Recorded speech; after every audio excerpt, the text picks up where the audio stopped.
311/14 ఇది ప్రభుత్వ భూమి పోరంబోక్ 2 ఎకరాలు 40 సెంట్లు దీన్ని ఆక్రమించుకున్నారు.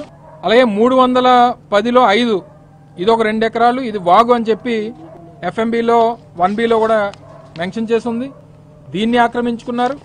ఈ ఆక్రమణలన్నింటి మీద కూడా వైఎస్ఆర్ కాంగ్రెస్ పార్టీ స్థానికంగా ఉన్నటువంటి గిడిజాల ఇది రెవెన్యూ ఇది 2 ఎకరాలు 40 సెంట్లు గిడిజాల ఇది 3 ఎకరాల అది 311/14 ఇది కూడా 310/5 అది గిడిజాల్లో ఇది కూడా 2 ఎకరాలు అంటే గిడిజాల అంటే ఆనుకొని ఉన్నటువంటి గ్రామం అనుకుంటాం ముచ్చర్లకి ఆనుకొని ఉన్నటువంటి గ్రామం రెవెన్యూస్ వేరు కానీ ఆల్మోస్ట్ ఇందులో ఈ గ్రామానికి కలిసి ఉండేటువంటి ప్రాంతం.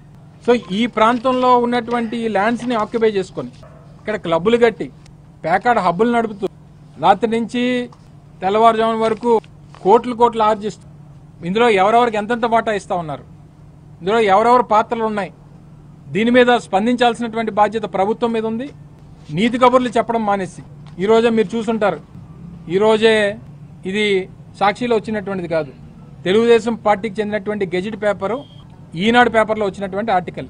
గత 7 నెలలుగా ప్రవచనాలు చెప్తున్నటువంటి హోంమంత్రి గారు రాష్ట్రంలో ఎక్కడికి వెళ్ళినా సరే జగన్మోహన్ రెడ్డి గారిని ఏకవచనంతో మాట్లాడుతూ వైఎస్ఆర్ కాంగ్రెస్ పార్టీ నాయకుల్ని నోటుకొచ్చినట్టు మాట్లాడుతూ ప్రవచనాలు చెప్తున్నటువంటి హోంమంత్రి గారి నిర్వాహకం గురించి వారికి సంబంధించినటువంటి గెజిట్ పేపర్లో వచ్చినటువంటి ఆర్టికల్ వాళ్ళకి సంబంధించినటువంటి గెజిట్ ఛానల్ ABN లో కూడా పెద్ద ఎత్తున ఆర్టికల్స్ ఉదయం నుంచి చూపిస్తా ఉన్నారు. మా హయాంలో టీటీడీ తిరుమల తిరుపతి దేవస్థానం ఏదో ఇబ్బంది పడినట్టు ఆ ప్రాంతం అంతా కూడా తిరుమల అంతా కూడా లేనిపోయినటువంటి ఆరోపణలు చేసి వారు చేసేటువంటి నిర్వాహకం ఏంటంటే ఉన్నటువంటి రోజుకి ఎమ్మెల్యేలకి ఒక VIP లెటరు మంత్రులు అయితే 2 VIP లెటర్స్ అంటే 12 మంది వరకు వారు సిఫార్సు చేయొచ్చు 12 మందికి దర్శనం కల్పించేటువంటి దాన్ని అమ్ముకుంటున్నారట. హోంమంత్రి గారి పేషీ నుంచి ఆ పేషీలో ఉన్నటువంటి ఒక ప్రైవేట్ ఎంప్లాయ్ GADలో వారి PAగా ఎన్రోల్ అయ్యి చివరికి తిరుపతి లెటర్లు అమ్ముకునేటువంటి పరిస్థితిలో ఈ రాష్ట్ర హోంమంత్రి పేషీ ఉందనంటే ఏం మాట్లాడాలి దీని గురించి? అంటే వారికి హిందూ సాంప్రదాయాల గురించి మొన్నటి వరకు మాట్లాడినటువంటి పెద్దలు మొన్న తిరుపతి లడ్డూ గురించి చేసినటువంటి ఆరోపణలు సనాతన ధర్మం గురించి మాట్లాడినటువంటి పెద్దలు ఏం స్పందిస్తారు దీని మీద? ఇది ఒకటే కాదు, తిరుపతి లెటర్లు ఒకటే కాదు, వారి నియోజకవర్గంలో ఈ రకంగానే ప్యాకెట్ క్లబ్లు నడుపుతా ఉన్నారు.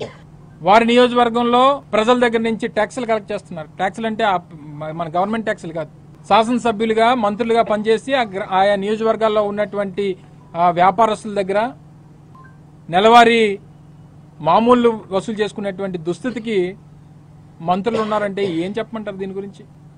సో దీని మీద సమాధానాలు ఇది కూడా దేనికి అనేక ఆరోపణలు వచ్చినప్పటికీ సరిదిద్దుకోకపోతే చివరికి పేపర్లో రాయించి వారి మీద చర్యలు తీసుకునేటువంటి పరిస్థితికి ఈరోజు రాష్ట్రంలో ప్రభుత్వం ఉందనంటే వీటి మీద బుర్రపెట్టడం మానేసి మా పార్టీ నాయకుల్ని మా పార్టీ కార్యకర్తల్ని మా పార్టీని నమ్మి మా పార్టీతో నడుస్తున్నటువంటి ప్రజల్ని మోసం చేసి వాళ్ళ ఆధార్ కార్డులు కలెక్ట్ చేసి వాళ్ళ సభ్యత్వాలు మీరే రాసేసుకొని మీరు సభ్యత్వాలు రాసుకోవచ్చేమో కానీ వాళ్ళ గుండెల్లో ఉన్నటువంటి వైఎస్ఆర్ కాంగ్రెస్ పార్టీ మీద ప్రేమ అనురాగాల్ని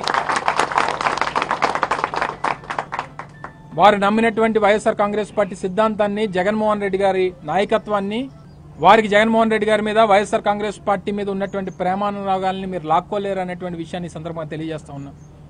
మరి దీనికి సమాధానం చెప్పి లోకేష్ గారు ఆ గ్రామానికి వస్తారా? లేదు మాకు అంతా బానే ఉంది, మేమేమీ చేయట్లేదు, మేము క్లబ్బులు నడపట్లేదు, ప్యాకెట్ హబ్బులు నడపట్లేదు, లేకపోతే బెల్ట్ షాపులు లేవు, రియల్ ఎస్టేట్ దందాలు చేయట్లేదు, భూములు ఆక్రమించుకోవట్లేదు, మేమంతా సచ్చీలుమి, మాతో పాటు ఉన్నటువంటి సహచార మంత్రులు ఏ తప్పులు చేయట్లేదని చెప్పి కప్పిపుచ్చుకునేటువంటి ప్రయత్నం చేస్తారా? లేకపోతే ఒక దళిత మంత్రి అని చెప్పి మీరు టార్గెట్ చేస్తా ఉన్నారా? మొన్నటి వరకు మీ అందరికీ తెలుసు ఉత్తరాంధ్ర ప్రాంతానికి చెందినటువంటి ఒక విజయనగరానికి చెందినటువంటి BC మంత్రి ఎయిర్పోర్ట్లో సహజంగా ఒకరికొకరు ఎదురైనప్పుడు ఏం చేస్తామండి? హిందూ సాంప్రదాయమో లేదా భారతీయ సంస్కృతో ఎదురు పడితే సంస్కారంగా నమస్కారం చేసుకునేటువంటిది మన సాంప్రదాయం. ఆయన సత్యబాబు గారికి ఎదురు పడితే ఆయన నమస్కారం చేశాడని చెప్పి ఆయనతో సారీ చెప్పించేటువంటి పరిస్థితి ఉంది. మన గౌతు లచ్చన్న గారి అమ్మాయి వాళ్ళ మనవరాలు పాపం శిరీషమ్మ వారి గౌతు లచ్చన్న గారి విగ్రహావిష్కరణ విజయవాడలో చేస్తే దానికి మా మాజీ మంత్రి జోగి రమేష్ గారిని ఆహ్వానించారని ఆవిడతో సారీ చెప్పించారు. కొలుసు పార్థసారథి గారు బీసీ మంత్రి వారితో క్షమాపణ చెప్పించారు. అంటే ఇది కేవలం ఒక ఎస్సీ సామాజిక వర్గానికి చెందినటువంటి మహిళా మంత్రిని మీరు కావాలని చెప్పి వారిని టార్గెట్ చేసి చేస్తున్నారా, లేదా బీసీలను వార్న్ చేస్తున్నారా, లేదా మీ సామాజిక వర్గానికి చెందినటువంటి గతంలో దేవినేని ఉమ్మగారు ఉండేవారు గత ప్రభుత్వంలో 2014-19 మధ్యలో. ఆయన నెలకి తిరుపతిలో 3 లక్షలకు అమ్మేసేవాడు. 3 లక్షలు తక్కువ వేసి తీసుకునేవాడు కాదు.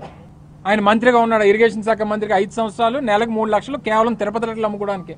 సో ఈ రకమైనటువంటి చర్యలతో వారు చేస్తున్నటువంటి అక్రమాలు, అన్యాయాలు ఇవన్నీ వీటి మీద శ్రద్ధ పెట్టండి. పార్టీ సభ్యత్వాలు ఎంతమంది న్యాయంగా ఎంతమంది వస్తే అంతమంది చేయించుకోండి, తప్పే ఉంది. మీ ఆ గ్రామంలో 750 మంది ఓట్లేశారు, ఆ 750 మంది సరే ఇంకో 50 మంది పెరిగారు, వేయించుకోండి.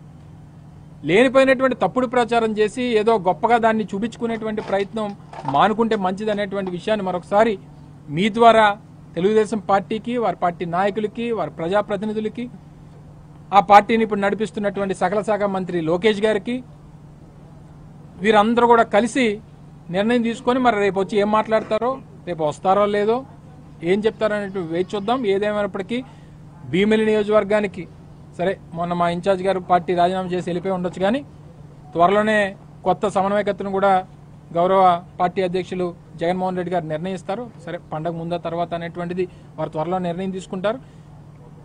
సమన్వయకర్త ఉన్నా లేకపోయినా ఈరోజు జిల్లాలో అత్యంత బలమైనటువంటి వైఎస్ఆర్ కాంగ్రెస్ పార్టీకి నియోజకవర్గం భీమిలి నియోజకవర్గం అంత స్ట్రాంగ్ క్యాడర్ ఉంది. మొన్న జరిగినటువంటి ఫలితాల్లో వచ్చినటువంటి రిజల్ట్స్ కాస్త బాధ అనిపించవచ్చు, కానీ డెఫినెట్ గా దాని నుంచి బయటపడేటువంటి కార్యక్రమం చేస్తాం. మళ్ళీ తిరిగి 2019లో వచ్చినటువంటి ఫలితాలు వచ్చేటువంటి విధంగా అందరూ కలిసికట్టుగా పనిచేస్తాం. సో డెఫినెట్ గా పార్టీ మీకు అండగా ఉంటుంది అనేటువంటి విషయాన్ని మరొకసారి వారందరికీ తెలియజేసుకుంటూ, ఎవరి ప్రలోభాలకి, ఎవరి భయాలకి, ఎవరు బెదిరింపులకి దయచేసి భయపడొద్దు. మీ తోడుగా వైఎస్ఆర్ కాంగ్రెస్ పార్టీ నాయకత్వం ఉంది అనేటువంటి భరోసాను ఇవ్వడానికి ఈరోజు వారి ముందుకు రావడం జరిగింది. మీ ద్వారా ప్రజలకు కూడా ఈ విషయాలన్నీ కూడా తెలియపరచాలనేటువంటి ఉద్దేశంతో రావడం జరిగింది అనేటువంటి విషయాన్ని ఈ సందర్భంగా తెలియజేస్తా ఉన్నాం. Thank you.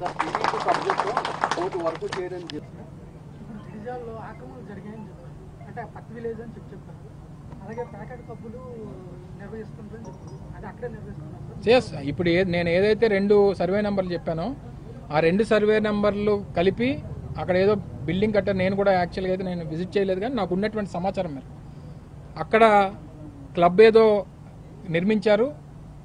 అంటే ఆ క్లబ్ ఇన్ ద సెన్స్ అది అఫీషియల్గా ఉండకపోవచ్చు, అంటే దానికి రికార్డెడ్గా దీన్ని క్లబ్ కింద పెడుతున్నామని చెప్పకపోవచ్చు, కానీ అందులో జరిగేటువంటి ఈ ఇల్లీగల్ యాక్టివిటీస్ అందులో జరుగుతున్నాయనేటువంటిది మాకున్నటువంటి ఇన్ఫర్మేషన్. సో అన్అఫీషియల్గా దాన్ని రన్ చేస్తున్నారు, ఇల్లీగల్గా రన్ చేస్తున్నారు. సో తద్వారా లక్షలు రోజుకి ఆర్జిస్తూ ఉన్నారనేటువంటిది ఆరోపణ. సో దీని మీద ఇది అన్యాక్రాంతం అయిందా లేదనేటువంటిది ఒక సబ్జెక్ట్. రెండోది అన్యాక్రాంతం అయినటువంటి భూముల్లో ఈ అక్రమ యాక్టివిటీస్ జరుగుతున్నాయా లేదనేటువంటిది ఒక సబ్జెక్ట్. సో దీని మీద పార్టీగా వైఎస్ఆర్ కాంగ్రెస్ పార్టీ ఒక కార్యాచరణ తీసుకుంటుంది. డెఫినెట్గా దీని మీద ప్రజల్లోకి వెళ్తాం. అధికారులకి మా తరపు నుంచి రిప్రజెంటేషన్స్ కానీ లేకపోతే మా తాలూకా ఏదైతే కంప్లైంట్స్ కానీ ఇస్తాం, ఏ రకంగా స్పందిస్తారో మేము కూడా వేచి చూస్తాం. ఎవరు మాట్లాడతారు?